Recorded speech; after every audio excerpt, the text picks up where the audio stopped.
Welcome to the Tech Egg. Don't get scrambled. Enjoy the video. You start by minimizing variables that cause delay. First, verify your internet meets 10 plus Mbps per stream and run a quick speed test so you know the baseline.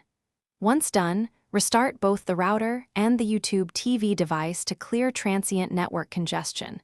If possible, plug the device into Ethernet to reduce latency versus Wi-Fi. Also, close competing apps or downloads on other devices to free bandwidth, so the stream can stabilize quickly and reduce buffering. Now you tackle configuration and software causes of delay. Change your router or device DNS to a fast resolver like 1, 1, 1, 1 or 8, 8, 8, 8 to speed lookups. This can shave seconds off channel changes. Make sure the YouTube TV app and your device firmware are updated and clear the app cache to remove corrupted buffers.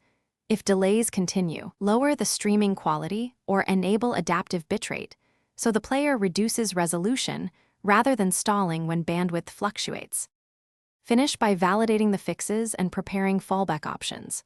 Power cycle your modem and router, then retest YouTube TV to confirm reduced delay. Compare latency and buffer behavior. If you still see high ping or packet loss, call your ISP and report the metrics so they can investigate. As a last step, reinstall the YouTube TV app or try a different streaming device to isolate device-specific problems. Troubleshooting tip: always run a speed and latency test. High latency, not speed, often causes delays. Thanks for watching. Consider subscribing if I helped unscramble your problems.